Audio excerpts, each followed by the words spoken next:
నమస్కారం ACT news కు స్వాగతం నేను సీతారాం ఈ రోజు వార్తల్లో ముఖ్యాంశాలు దేశానికి విదేశీ పెట్టుబడులు వెల్లువెత్తుతున్నాయి భారత్ బ్రిటన్ సాంకేతిక సదస్సులో ప్రధాని మోడీ నాగాయలంకలో క్షిపణి ప్రయోగ కేంద్రం ఏర్పాటు సీఎం చంద్రబాబు వెల్లడి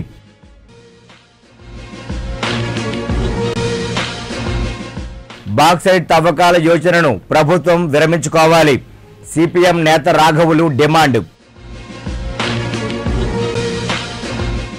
రష్యా విప్లవం ప్రపంచ గమనాన్నే మార్చేసింది సిపిఐ నేత నారాయణ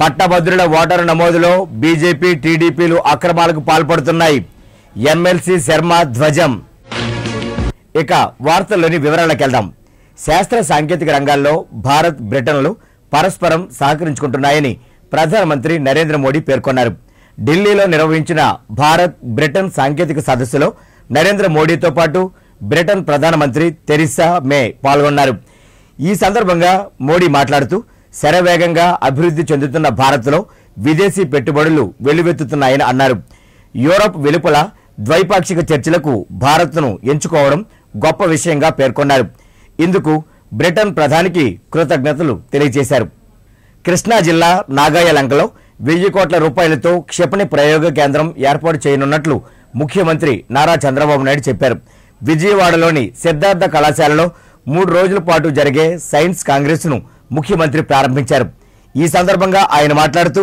రక్షణ అవసరాలు తీర్చే సామగ్రి తయారీకి ఏపీ హబ్గా మారబోతోందన్నారు వచ్చే జనవరి 3వ తేదీన తిరుపతిలో జాతీయ సైన్స్ కాంగ్రెస్ ను నిర్వహిస్తామని అక్కడే ప్రధానమంత్రి మోడీ చేతుల మీదుగా సైన్స్ మ్యూజియం ఏర్పాటుకు శంకుస్థాపన కూడా చేయనున్నట్లు వెల్లడించారు విశాఖ కాలుష్యం కోరల్లో చిక్కుకుంటోందని సిపిఎం పార్టీ నేత రాఘవులు తెలిపారు ఈ నేపథ్యంలో పర్యావరణానికి ముప్పు కలిగించే బాక్సైట్ తవ్వకాల యోచనను ప్రభుత్వం విరమించుకోవాలని డిమాండ్ చేశారు నగరానికి చేరుకున్న ఆయన మీడియాతో మాట్లాడారు తూర్పు కనుమల్లో నిక్షిప్తమై ఉన్న బాక్సైట్ ఖనిజాన్ని వెలికి తీస్తే పర్యావరణానికి ముప్పు వాటిల్లడమే కాకుండా వాయు జల కాలుష్యాలకు కారకమవుతుందని అన్నారు దేశ రాజధాని ఢిల్లీని కాలుష్యం నుంచి కాపాడలేని దుస్థితిలో కేంద్ర ప్రభుత్వం ఉందని విమర్శించారు పత్రికలపై కేంద్రం ఆంక్షలు విధించడం ఎంత మాత్రం భావ్యం కాదని రాఘవులు వివరించారు పత్రికల కన్నా కేంద్ర మంత్రి వెంకయ్య నాయుడే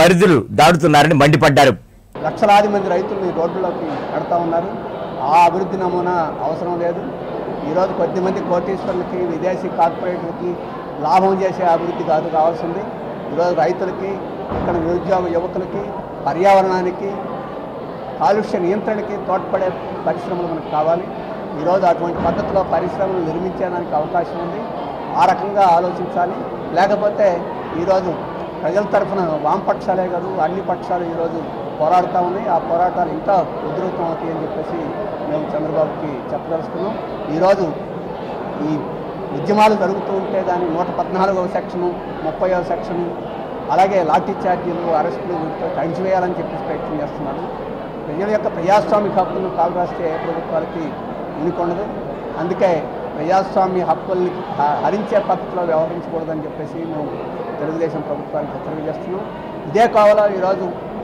ఒక ఛానల్ని ఒకరోజు నిషేధిస్తూ కేంద్ర ప్రభుత్వం నిర్ణయం తీసుకుంది మరొక 2 ఎలక్ట్రానిక్ ఛానల్స్ని అదే పద్ధతిలో వ్యవహరిస్తామని చెప్తా ఉంది అక్కడ కూడా ఒక నిరంకుశ పోకళ్ళు ఈరోజు దుర్మార్గంగా ప్రజాస్వామిక హక్కులను కాలు రాచే వైఖరులు కేంద్రంలో బీజేపీలో కూడా పెరుగుతున్నాయి ఇక్కడ అక్కడ ఈ నిరంకుశ పోకళ్ళకు వ్యతిరేకంగా కూడా ప్రజాస్వామిక శక్తులందరూ ప్రశ్నించాలని ఎదురు తిరగాలని చెప్పేసి ఈరోజు సిపిఎం విజ్ఞప్తి చేస్తాం కమ్యూనిజంతోనే శాంతి ప్రగతి సాధ్యమని సిపిఐ జాతీయ నాయకులు నారాయణ పేర్కొన్నారు ద్వారకా నగర్లోని పౌర గ్రంథాలయంలో సిపిఐ జిల్లా శాఖ ఆధ్వర్యాన జరిగిన 1917 అక్టోబర్ విప్లవం శతవార్షికోత్సవ సభలో ఆయన ముఖ్య అతిథిగా పాల్గొని ప్రసంగించారు రష్యాలో జరిగిన అక్టోబర్ విప్లవం ప్రపంచ గమనాన్నే మార్చేసిందన్నారు దోపిడీ వ్యవస్థకు చర్మగీతం పాడిన విప్లవం ఇదేనని గుర్తు చేశారు కార్మికులు పాలన చేయలేరన్న ప్రచారాన్ని తుడిచిపెట్టింది కూడా అక్టోబర్ విప్లవమేనని అన్నారు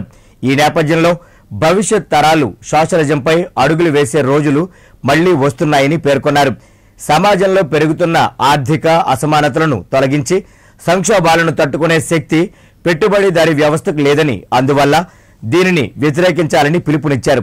కారల్ మార్క్స్ మేనిఫెస్టో చిన్న పుస్తకం అయినప్పటికీ పదునైనదని అన్నారు. ఈ కార్యక్రమంలో సిపిఐ నేతలు మానవ ఆంజనేయులు, జేవి సత్యనారాయణమూర్తి, ఏజే స్టాలిన్, మార్కండేయులు తదితరులు పాల్గొన్నారు. అక్టోబర్ ప్రాముఖ్యతని రాజకీయ పరిశీలకులు కానీ పరిజ్ఞానం ఉన్నవాళ్ళు కానీ ఎవరు విస్మరించడానికి వీలు లేనటువంటి ఒక రాజకీయ కార్యక్రమం. 1917 ముందు ప్రపంచ పటం, 1917 తర్వాత ప్రపంచ పటాన్ని ఒకసారి మనం పరిశీలిస్తూ ఉంటుంది. ఆనాడు ఫెడరల్ సామ్రాజ్యవాద నియంత్రిత దేశాలతో కూడినటువంటి ప్రపంచ పటం ఉంటే, అయితే సోవియట్ యూనియన్లో విప్లవం వచ్చిన తర్వాత కొన్ని దేశాలు కార్మిక రాజ్యంగా మారితే, కొన్ని దేశాల్లో ప్రజాస్వామ్యం కోసం పోరాటం సాగించి స్వతంత్ర విముక్తి దేశాలుగా మారినాయి. ఆనాటికే దాదాపుగా 90 దేశాలు, ప్రపంచం 90 దేశాలు పైన స్వతంత్ర విముక్తి దేశాలుగా మారినాయి. దానిలో భారతదేశం ఒకటి. ఈ కమ్యూనిస్టు దేశంగా మారకపోయినా బ్రిటిష్ సామ్రాజ్యవాదానికి వ్యతిరేకంగా నిలబడి స్వతంత్రం సంపాదించుకునే కన్నా భారతదేశం జరిగిందో అలాంటి దేశాలు 90 దేశాలు. అంటే పొలిటికల్ ఇన్స్పిరేషన్. సో చైనా విప్లవ పోరాటానికి కూడా సోవియట్ యూనియన్ సాయంతోనే బయటపడింది. వియత్నాం విప్లవ పోరాటం కూడా సోవియట్ సాయంతో బయటపడింది. దీంతో ఈ ప్రపంచ బ్యాంకు, అమెరికా సామ్రాజ్యవాదం వాళ్ళ దోపిడీ విధానానికి వ్యతిరేకంగా ఒక చట్టబద్ధమైన సంఘాలు పడి పట్టభద్రుల ఓటరు నమోదులో అధికార భారతీయ జనతా పార్టీ, తెలుగుదేశం పార్టీలు అక్రమాలకు పాల్పడుతున్నాయని ఉత్తరాంధ్ర పట్టభద్రుల ఎమ్మెల్సీ ఎంవివిఎస్ శర్మ ఆరోపించారు. హెచ్బీ కాలనీలోని తన నివాసంలో ఆయన మీడియాతో మాట్లాడారు. సాధారణ ఎన్నికల తరహాలోనే పట్టభద్రుల ఎమ్మెల్సీ ఎన్నికల్లోనూ బీజేపీ, టీడీపీలు నీతి బాహ్యమైన చర్యలకు పాల్పడడం శోచనీయమన్నారు. ఒక్క రోజులో 1,00,000 ఓట్లు నమోదయ్యాయని అధికారులు చెబుతుండడం విడ్డూరంగా ఉందన్నారు. పట్టభద్రుల ఓటరు నమోదులో పెద్ద ఎత్తున అక్రమాలకు పాల్పడిన నారాయణ విద్యా సంస్థల యాజమాన్యంపై చర్యలు తీసుకోవాలని డిమాండ్ చేశారు. నవంబర్ 3 సాయంత్రానికి ఎన్రోల్ అయిన ఓట్లు అరౌండ్ 48,000, 3 జిల్లాలు కలిపి. 5 సాయంత్రానికి వచ్చిన ఫిగరు 1,48,000. 1,00,000 ఓట్లకి 2 రోజుల్లో నమోదు జరిగిందంటే ఖచ్చితంగా ఇందులో మాల్ ప్రాక్టీసు జరిగింది అనేటువంటిది మా అభిప్రాయం. మాకు తెలిసిన ఒక్కొక్క ఓటుకి ఎన్రోల్ చేయించుకోవడానికి, ఆ సర్టిఫికెట్ కోసం దాన్ని గెజిటెడ్ ఆఫీసర్స్ మళ్ళీ తిరిగి అటెస్ట్ చేయించడం కోసం ఇవన్నీ చేసి ఈ మనిషిని పట్టుకుని వెళ్ళి ఓటు నమోదు చేయించడం అంటే ఎంత పెయిన్ స్టేకింగ్ వర్క్ మాకు తెలుసు. అటువంటిది జస్ట్ 2 డేస్లో if they have just enrolled 1,00,000 అని క్లెయిమ్ పెడుతున్నారంటే ఖచ్చితంగా ఇది out of the way, violation of procedure, అసలు ఇనెలిజిబుల్ ఓటర్స్ అన్ని ఉంటారనేది మా అభిప్రాయం.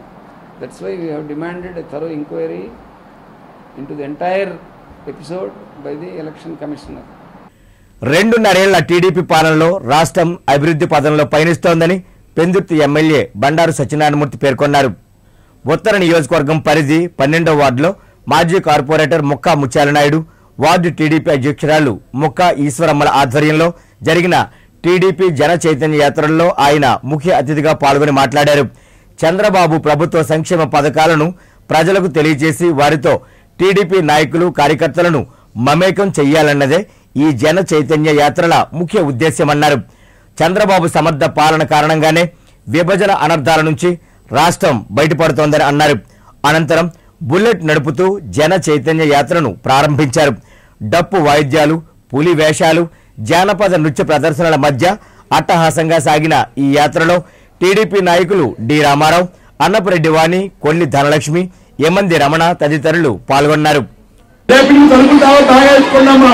జగన్మోహన్తో పాటు 1,000 మంది దొంగలు తీసుకెళ్ళిపోయి చేపడుతున్నాం. ఈ దొంగలన్నీ కూడా జేబులు కొట్టండి, ఊళ్ళు కొట్టండి, పలుపులు కొట్టండి, నా ఇల్లుపాయ కొట్టాలంటున్నాను. ఒక దొంగల పార్టీ, ఒక దుర్మార్గుల పార్టీ, అవినీతి పార్టీ ఈ జగన్మోహన్ రెడ్డిని పూర్తిగా ఇంకా విశాఖపట్నం కార్పొరేషన్ లో బుద్ధి చెప్పాల్సిన పడుతుందని చెప్పి ఇంటింటికి చెప్పండి. మళ్ళీ మనకు రాష్ట్రం అభివృద్ధి కావాలంటే, అభివృద్ధి అవుతుందంటే మహానుభావుడు అనుభవించుడు ఒక చంద్రబాబు అయ్యారు. అందుకే ఇప్పుడే చూసాం, తెలుగుదేశం పార్టీ మెంబర్షిప్ అంటే ఇంటింటికి వెళ్ళి మేము బతిమాలేవాలి. కొద్దిగా ఇబ్బంది అయ్యేది. అలాంటిగా లోకేష్ బాబు గారు మరి ప్రధాన కార్యదర్శిగా చెకప్ చేసిన తర్వాత మెంబర్షిప్ ఆడవాళ్ళ దోస్తులను బలవంతంగా వచ్చి మెంబర్షిప్ తీసుకున్నారు. తెలుగుదేశం మెంబర్షిప్ అంటే అది గౌరవం, తెలుగుదేశం జెండా అంటే అది గౌరవం, ఫస్ట్ చొక్కా అంటే పరిశుభ్రత. అమ్మాయి రోజు కార్తీక సోమవారం. ఇప్పుడొక వాణిజ్య విరామం. యాక్ట్ ఫైబర్ నెట్ ఇప్పుడు అందిస్తున్నారు అద్భుతమైన వేగం, నమ్మశక్యం గాని అనుభవం. కేవలం వేగవంతమైన యాక్ట్ ఫైబర్ నెట్ తో మాత్రమే 10 MBPS 549 రూపాయలకే, 15 MBPS 799 రూపాయలకే, 30 MBPS 999 రూపాయలకే, 50 MBPS 1499 రూపాయలకే. మరిన్ని వివరములకు యాక్ట్ ఫైబర్ నెట్ ఫోన్ 0891428400 కు కాల్ చేయండి. తిరిగి వార్తల్లోకి. పెట్టుబడిదారీ వ్యవస్థ పర్యావరణాన్ని దెబ్బతీస్తోందని సిపిఎం పార్టీ పోలిట్ బ్యూరో సభ్యులు బివి రాఘవులు ధ్వజమెత్తారు.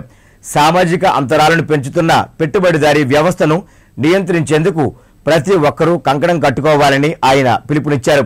వెంకోజీపాలెం సిఎంఆర్ ఫంక్షన్ హాల్లో జరిగిన అక్టోబర్ విప్లవం శతవార్షికోత్సవ సభలో బివి రాఘవులు ముఖ్య అతిథిగా పాల్గొని ప్రసంగించారు.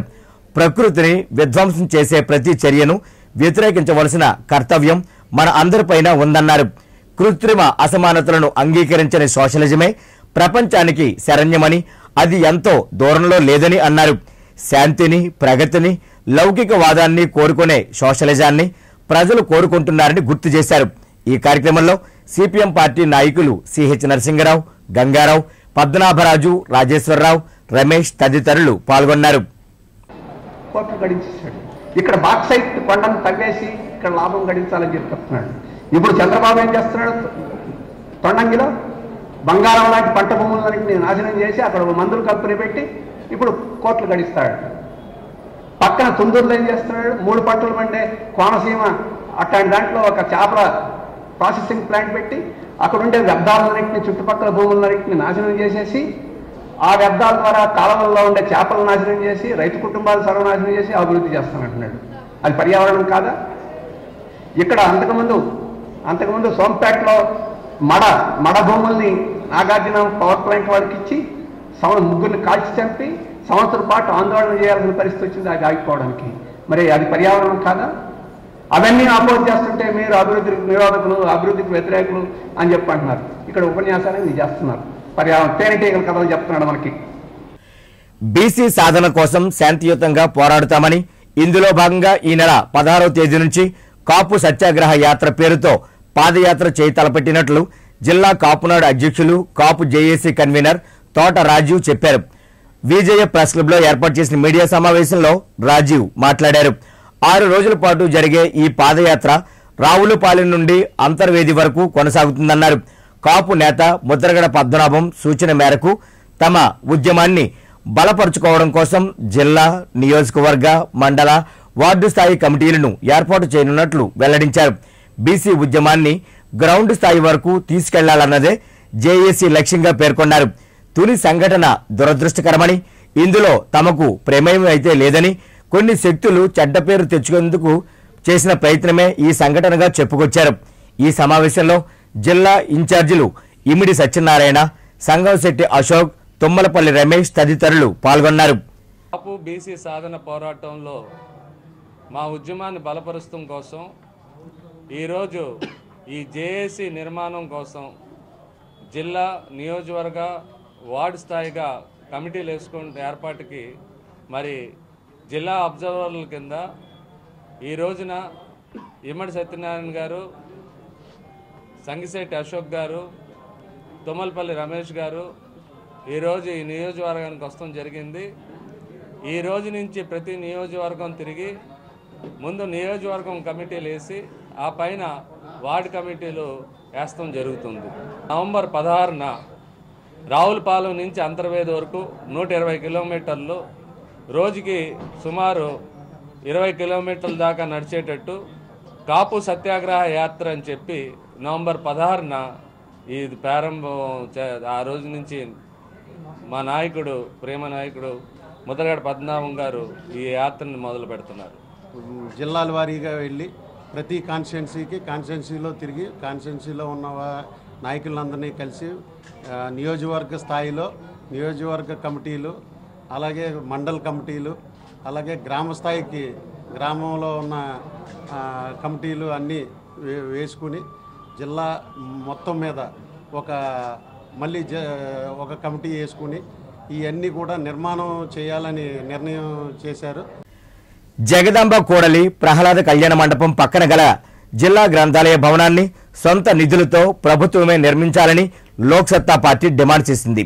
ఈ మేరకు గ్రంథాలయం వద్ద ఓ ధర్నాను కూడా నిర్వహించింది. ఈ సందర్భంగా పార్టీ రాష్ట్ర స్టీరింగ్ కమిటీ సభ్యులు ఎంఎస్ఎన్ మూర్తి మాట్లాడారు. ఈ భవన నిర్మాణానికి గాను గతంలో ప్రత్యూష షిప్పింగ్ కంపెనీకి ఇవ్వగా దానిని పూర్తి చేయకపోవడం వల్ల టెండర్ రద్దు చేయడం జరిగిందని గుర్తు చేశారు. అయితే ఆ కంపెనీకి పరిహారం చెల్లించే విషయంలో మంత్రి గంటా శ్రీనివాసరావు 5 మంది సభ్యులతో ఓ కమిటీని వేశారని, వారిలో 3 విద్యాశాఖలో పనిచేసేవారేనని చెప్పారు. కమిటీని తక్షణం రద్దు చేసి గ్రంథాలయ విషయంలో ఎటువంటి పరిహారం చెల్లించొద్దని, తక్షణమే స్థలాన్ని స్వాధీనపరచుకోవాలని, గ్రంథాలయం మాత్రమే నిర్మించాలని ప్రభుత్వాన్ని డిమాండ్ చేశారు.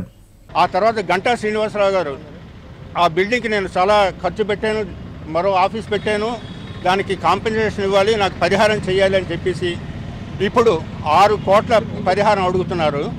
2010లోనే మనకి పౌర గ్రంథాలయం పేరున మనకి 4 కోట్ల డబ్బులు ఉన్నాయి. ఆంధ్రప్రదేశ్లో 20 కోట్ల డబ్బులు ఉన్నాయి. మన డబ్బులతో మన గ్రంథాలయం నిర్మించుకోవాల్సింది ఆయనకి గంటా శ్రీనివాసరావుకి లబ్ధి చేకూర్చడానికి అని చెప్పేసి డిఓటి కింద ఆయనకి ఇచ్చారు. నా ప్రధాన డిమాండ్ ఇప్పుడు కమిటీ ఫార్మ్ చేశారు, ఆ కమిటీని రద్దు చేయాలి. నెక్స్ట్ ఆయన నష్టపరిహారం అడుగుతున్నారు, అది ఇవ్వడానికి వీల్లేదు. గ్రంథాలయం స్వంత డబ్బులతో నిర్మించుకోవాలి. ఆయన 36% వడ్డీ కావాలట. ప్రపంచం మన ఇండియాలో ఎక్కడ 36% వడ్డీ లేదు. ఆయనకు గవర్నమెంట్ వాళ్ళు ఇవ్వట్లేదు 30%. అటువంటి అలా అడుగుతున్నాడో తెలీదు. అలాగే 1,20,00,000 గ్యారంటీ డబ్బు పెట్టాడు, నేను ఇస్తా అని చెప్పేసి. గవర్నమెంట్ అది వసూలు చేసుకొని ప్రస్తుతం కమిటీని రద్దు చేసి ప్రభుత్వం తన డబ్బుతోని గ్రంథాలయం డబ్బులతోని స్వంత భవనం నిర్మించుకోవాలి అని మేము లోక్సత్తా పార్టీ కోరుకుంటున్నాం. ప్రభుత్వ భవనాల నిర్మాణంలో సర్వీస్ ట్యాక్స్ ను ఎప్పటిలాగానే మినహాయించాలని AP building contractors welfare association అధ్యక్ష కార్యదర్శులు బి ఆనందరావు, తాతా దియ్యులు ప్రభుత్వాన్ని కోరారు. విజయ ప్రెస్ క్లబ్ లో ఏర్పాటు చేసిన మీడియా సమావేశంలో వారు మాట్లాడారు. 2015కు ముందు సర్వీస్ ట్యాక్స్ ఉండేది కాదని, ప్రస్తుతం బీజేపీ ప్రభుత్వం వసూలు చేసేందుకు నిర్ణయించిందని, ఇదే గనుక జరిగితే తమకు తీరని నష్టం వాటిల్లుతుందని వివరించారు. ఇసుకకు సంబంధించి గతంలో చేసిన బిల్లులకు వర్తింప చేయరాదని, నామినేషన్ వర్క్లను క్లాస్ 5లో ఉన్న నిరుద్యోగులైన కాంట్రాక్టర్లకే ఇవ్వాలని డిమాండ్ చేశారు.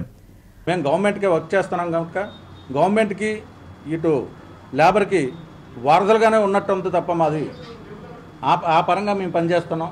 అయినప్పటికీ సర్వీస్ ట్యాక్స్ నుంచి మాకు ఎగ్జామ్షన్ ఇవ్వకుండా దీనిపై సర్వీస్ ట్యాక్స్లో ఎటువంటి మాకు ఎస్టిమేట్లో లేనప్పటికీ మాపై ఒత్తిడి తీసుకొచ్చి మా బ్యాంక్ అకౌంట్లు సీజ్ చేయడం దారుణంగా ఉంది. కనుక దీనిపై ప్రభుత్వం వెంటనే స్పందించి మరి ఇప్పటివరకు ఎలా అయితే గవర్నమెంట్ వర్క్స్కి గవర్నమెంట్ బిల్డింగ్స్కి ఎగ్జామ్షన్ ఇచ్చిందో అలానే మాకు ఎగ్జామ్షన్ ఇవ్వాల్సిందిగా కోరుతున్నాం. రాష్ట్ర ముఖ్యమంత్రి గారు మీకు ఉచితంగా శాండ్ ఇస్తాము అని చెప్పిన అప్పటికి మేము 5.5 యూనిట్ల ఒక లారీని 12,000 రూపాయలు కొనుగోలు చేస్తుంటే రాష్ట్ర ముఖ్యమంత్రి గారు అనౌన్స్ చేసిన తర్వాత ఆ శాండ్ ఈరోజు 20,000 రూపాయలు పెట్టినా దొరకలేని హీన స్థితిలో ఉన్నాం. అది అలా కొంటూ అంటే ఎక్కువ రేటు కొన్నప్పటికీ మాకు బిల్లుల దగ్గరికి వచ్చేసరికి ఆ శాండ్ని ఏదైతే శాండ్ ఉచితం అని చెప్పారో ఆ రోజు నుంచి కూడా ప్రభుత్వం వారు మాకు ఇస్తున్న క్యూబిక్ మీటర్కి 400 రూపాయలు, సుమారుగా 400 రూపాయలు ఇచ్చినట్టయితే అది ఈరోజు 50 రూపాయలు చేశారండి. ఉచితం అన్నారు కాబట్టి శాండ్ మీకు ఉచితం కాబట్టి శాండ్ని ఈ కాంట్రాక్టులకి ఈ కాంక్రీట్ ఐటమ్లో కానీ బిల్డింగ్ ఐటమ్లో కానీ ఎక్కడున్నప్పటికీ శాండ్ తాలూకు అమౌంట్ మినాయించి బిల్స్ ఇవ్వండి అంటున్నారు. మేము రాష్ట్రం మొత్తం మీద ఉన్న అన్ని వర్కులను కూడా బంద్ చేయడానికి సిద్ధంగా ఉన్నాం. కలెక్టరేట్లో నిర్వహించిన మీకోసం కార్యక్రమానికి ప్రజల నుంచి వినతులు వెలువెత్తాయి. JC two D Venkatareddy, special deputy collector Y నరసింహారావులు ప్రజల నుంచి వినతులు స్వీకరించారు. జిల్లా నలుమూలల నుంచి వచ్చిన ప్రజలు రేషన్ కార్డులు, ఇళ్ల స్థలాలు, పింఛన్లు, రుణాలు, భూ వివాదాల పరిష్కారాన్ని కోరుతూ అధికారులకు అర్జీలు సమర్పించారు. ప్రజా సమస్యలను సావధానంగా విన్న వీరు అక్కడే ఉన్న సంబంధిత అధికారులతో మాట్లాడి కొన్ని సమస్యలకు తక్షణ పరిష్కారం సూచించారు. అయ్యప్ప భవానీ దీక్ష స్వాములకు అన్నదానం చేయడం అభినందనీయమని పెందుర్తి ఎమ్మెల్యే బండారు సత్యనారాయణమూర్తి అన్నారు.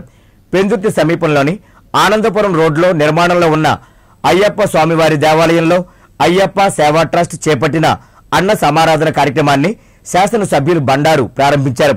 ఈ సందర్భంగా ఆయన మాట్లాడుతూ గత 4 ఏళ్లుగా ట్రస్ట్ చేపడుతున్న అన్నదాన కార్యక్రమం దిగ్విజయంగా సాగుతోందన్నారు. పరిసర ప్రాంతాల స్వాములకు అత్యంత నిష్ఠలతో తయారు చేసే ప్రసాదాన్ని అందించడాన్ని కొనియాడారు. ఈ కార్యక్రమంలో అనకాపల్లి ఎమ్మెల్యే పీలా గోవింద్, టీడీపీ నాయకులు పీలా శ్రీనివాస్, వైసీపీ నేత గొర్లె రామునాయుడు తదితరులు పాల్గొన్నారు. ఏదైతే పీలగోవింద్ గారు కానీ శ్రీనివాస్ గారు కానీ ఇతర సభ్యుల కుటుంబాల సహకారంతో ఇక్కడ పెందుతున్న పెద్దల సహకారంతో అయ్యప్ప పీఠా సహకారంతో నిత్యన్నదాన కార్యక్రమం ప్రారంభించిన మంచి ఉద్దేశం. తిరుపతిలో ప్రారంభమైంది వేడికొండల వారి దగ్గర నుంచి. అలా చిన్న చిన్న దేవాలయం చేస్తున్నా ఇక్కడ మాత్రం విధిగా మంచి ఆరోగ్యవంతమైన చక్కని భోజనం పెడుతూ అయ్యప్పలందరూ కూడా ఏ టైం వచ్చినా ఉదయం కానీ ఏ టైం వచ్చినా మరి నిత్యాన్నదాన కార్యక్రమం చేయడం మంచిది. అన్నిటికంటే అన్నదానం గొప్పది. మానవుడిగా సంతృప్తి పడేది అన్నానికి ఒకటే. అలాంటి అన్న సంతర్పణ పెడుతూ అయ్యప్ప స్వామి మంచి గుడి కూడా కడుతున్నారు. ఎన్ఆర్పీఎస్ ను ప్రతి నెల 5వ తేదీ కల్లా బ్యాంకుల్లో జమ చేయాలని ఆర్టీసీ రిటైర్డ్ ఎంప్లాయీస్ యూనియన్ గౌరవాధ్యక్షులు అల్లు వెంకట్రావు కోరారు. జీవీఎంసీ 47వ వార్డు పరిధి ఎన్జీఓస్ సమావేశ భవనంలో రిటైర్డ్ ఉద్యోగుల సమావేశం జరిగింది. ఈ సందర్భంగా ఆయన మాట్లాడుతూ రాష్ట్ర వ్యాప్తంగా ఆర్టీసీలో 60,000 మంది ఉద్యోగులుంటే రిటైర్ అయిన వారు 40,000 మంది ఉన్నారని గుర్తు చేశారు. రిటైర్డ్ ఉద్యోగులందరికీ ఎస్ఆర్పీసీఎస్ ను పెంచాలని, అలాగే ఆరోగ్య భద్రత కల్పించాలని డిమాండ్ చేశారు. తెలంగాణ వాళ్ళు సపరేట్గా ఒక కమిటీ ఫామ్ చేసుకున్నారు. తెలంగాణ రాష్ట్రానికి మన ఆంధ్రప్రదేశ్ సంబంధించిన 13 జిల్లాలకు సంబంధించింది ఒక కమిటీ గత సంవత్సరం 2015 అక్టోబర్ 10వ తారీఖున ఈ రిటైర్డ్ ఎంప్లాయీస్ అసోసియేషన్ ఫామ్ చేసి దీన్ని మొత్తం అన్ని జిల్లాల్లో కూడా రీజనల్ కమిటీలు ఫామ్ చేసి సమస్యల పరిష్కారం గురించి పోరాడుతూ బలోపేతం చేయడం జరుగుతుంది. ఆర్టీసీ కార్మికులు, రెగ్యులర్ కార్మికులు కానీ కాంట్రాక్ట్ కార్మికులు కానివ్వండి, అవుట్ సైడ్స్ గురించి కానీ అందరూ కలుపుతారు 20,000 మంది. కానీ రిటైర్డ్ కార్మికుల సంఖ్య ఈ రోజున 40,000 మంది ఉన్నారు. ఒకవైపు విద్యుత్ బిల్లుల మోత, మరోవైపు కరెంటు కోతతో పారిశ్రామిక ప్రాంత వాసులు నానా అవస్థలు పడుతున్నారు. జీవీఎంసీ 48వ వార్డు పరిధిలో గత 4 రోజులుగా విద్యుత్ కోతతో స్థానికులు తీవ్ర ఇబ్బందులు ఎదుర్కొంటున్నారు. ఏసీటీ న్యూస్ తో స్థానికులు వారి గోడును వెలుబుచ్చుకున్నారు. నిత్యం 4 గంటల పాటు విద్యుత్ కోత విధిస్తున్నారని, దీనివల్ల చంటి పిల్లలు, వృద్ధుల పరిస్థితి దయనీయంగా ఉందని, అలాగే విద్యార్థులు చదువుకోలేకపోతున్నారని వాపోయారు. దీనిపై మల్కాపురం సబ్ స్టేషన్ అధికారులను ప్రశ్నించగా సమాధానం చెప్పడానికి నిరాకరించి ఉన్నతాధికారులను అడగండని తప్పించుకున్నారు. వారం రోజులు పెట్టి కరెంట్ వస్తుంది, కొంచెం చేపిస్తారు, మళ్ళీ తీసేస్తారు. ఇలా చేస్తున్నాడు. ఒక్కోసారి 9-10 అయిపోతుంది రాత్రి ఇవ్వకుంటుంట కరెంట్. అంతేనా పోతుందండి. కరెంట్కి ఫోన్ చేస్తుంటే అటు నుండి రెస్పాండ్ అవ్వట్లేదు. మేము పక్క లైన్ మొత్తం తీస్తున్నారు, పక్క లైన్కి వెంటనే వచ్చేస్తుంది, మాకు రావట్లేదు. అలాగే 2-3 సార్లు అవుతుంది. ఏమంటే ట్రిప్ అయిపోతుంది, లోడ్ ఎక్కువ పడిపోతుంది ట్రాన్స్ఫర్ మీద అంటున్నారు, కానీ దానికి ఏం యాక్షన్ తీసుకోవట్లేదు. సింహాద్రి అప్పన్నకు భక్తులు కానుకగా సమర్పించిన హుండీ ఆదాయాన్ని అధికారుల పర్యవేక్షణలో సిబ్బంది లెక్కించారు. 21 రోజులకు గాను నగదు రూపేణా 60,66,000 రూపాయలు సమకూరింది. అలాగే 102 గ్రాముల బంగారం, 5 కేజీల 665 గ్రాముల వెండి ఉందని భక్తులు స్వామివారికి కానుకలుగా సమర్పించినట్లు ఆలయ అధికారులు తెలిపారు. కార్తీక 2వ సోమవారం సందర్భంగా శివాలయాలు భక్తులతో పోటెత్తాయి. అందులో భాగంగా కృష్ణరాయపురంలో ఉన్న శ్రీ రామలింగేశ్వర స్వామివారి ఆలయంలో భక్తులు వేకువజాము నుంచే బారులు తీరి స్వామివారికి అభిషేకాలు, అర్చనలు నిర్వహించారు. కోటి కార్తీక సోమవారం పవిత్ర దినం కావడంతో భక్తుల తాకిడి ఎక్కువగా ఉన్నట్లు ఆలయ పూజారి వెల్లడించారు. జగన్ అభివృద్ధి నిరోధకుడని పశ్చిమ ఎమ్మెల్యే పెతకంశెట్టి గణబాబు ధ్వజమెత్తారు. గోపాలపట్నంలోని తన నివాసంలో ఆయన మీడియాతో మాట్లాడారు. జై ఆంధ్ర సభతో వైకాపా అధినేత జగన్మోహన్ రెడ్డి నిజ స్వరూపం బయటపడిందని మండిపడ్డారు. రాష్ట్రానికి ప్రత్యేక హోదా డిమాండ్తో నిర్వహించిన ఈ సభను అడ్డం పెట్టుకుని జగన్మోహన్ రెడ్డి చంద్రబాబుపై వ్యక్తిగత దోషణలకు దిగడం భావ్యమా అని ప్రశ్నించారు. పిల్ల కాంగ్రెస్ పార్టీ పెట్టినటువంటి సభ జగన్మోహన్ రెడ్డి హిడెన్ ఎజెండా బయటపడింది. స్పెషల్ స్టేటస్ ఈ రాష్ట్రానికి కావాలి అని చెప్పి అజెండా అయితే మొత్తం చంద్రబాబు నాయుడు గారి పైన విమర్శలు చేయడానికి ఈ సభ ఉద్దేశించిందిగా కనబడింది. కానీ ఏదైతే ఈ రాష్ట్ర ప్రయోజనాలో రాష్ట్ర అభివృద్ధిని కాంక్షించేటువంటి సభగా కనబడలా. ఎక్కడ ఆయన ప్రసంగం ఆద్యంతం చూస్తే దాదాపు గంటన్నర ప్రసంగం కూడా ముఖ్యమంత్రి పైన, చంద్రబాబు నాయుడు గారి పైన, ఈ ప్రభుత్వం పైన విమర్శలు గుప్పించి తద్వారా రాజకీయ ప్రయోజనం చేకూర్చుకుందామనేటువంటి ఆలోచన తప్ప ప్రజా సమస్యల పరిష్కారం కోసం జోన్ 6 కార్యాలయంలో నిర్వహించిన ప్రజావాణి కార్యక్రమానికి 3 ఫిర్యాదులు అందాయి. Zonal commissioner Nalli Shivaji, executive engineer Venugopal, sanitary supervisor Kumar ప్రసాదులు ప్రజల నుంచి వినతులు స్వీకరించారు. కొన్నింటికి అక్కడికక్కడే పరిష్కార మార్గాలు సూచించారు. ఈ సందర్భంగా జోనల్ కమిషనర్ శివాజీ మాట్లాడుతూ జోన్ 6 పరిధిలో ఉత్తరాంధ్రుల పట్టభద్రుల ఓటరు నమోదు ప్రక్రియ ముగిస్తున్నట్లు వెల్లడించారు.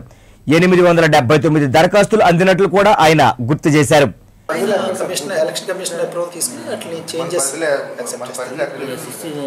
అదే వెరిఫై చేస్తున్నాం. అదే ఇప్పుడు వేపకుంటూ కన్ఫ్యూజ్ ఒకటి వచ్చింది. ఇప్పుడు 60, 72, 71, 70 3 కూడా ఏం చేశారంటే కోమలపట్నం స్కూల్లో పెట్టారు. దూరం అవుతుంది. అందుకని మేము ఏం చేసామంటే వేపకుంట స్కూల్లో పెట్టాం. తర్వాత ఇప్పుడు ఈ వేపకుంట స్కూల్లోనే రూరల్ కూడా పెట్టారు. అందుకని మరొకరితో మేము ఇంటరాక్ట్ అవుతున్నాం. అన్ని రూమ్స్ మనకు ఒక రూమ్ ఇచ్చినా సరిపోతుంది, మిగిలినవి వాళ్ళు పెట్టుకుంటారు. బహుశా వాళ్ళకు కూడా ఒక బూతే ఉంటుంది, మనకు ఒక బూత్, వాళ్ళకి ఒక బూత్. సో ఎందుకంటే ఇది 69లో ఉన్న స్కూల్ అది, వీళ్ళు ఎక్కడికో వెళ్ళమంటాం దూరం ఉంటుంది కాబట్టి దగ్గరగా పెడతాం, లేదంటే అప్పుడు మళ్ళీ చూసి పెట్టాలి. ఏసీటీ న్యూస్ ముగించే ముందు ముఖ్యాంశాలు మరోసారి. దేశానికి విదేశీ పెట్టుబడులు వెల్లువెత్తుతున్నాయి. భారత్ బ్రిటన్ సాంకేతిక సదస్సులో ప్రధాని మోడీ. నాగాయలంకలో క్షిపణి ప్రయోగ కేంద్రం ఏర్పాటు, సీఎం చంద్రబాబు వెల్లడి.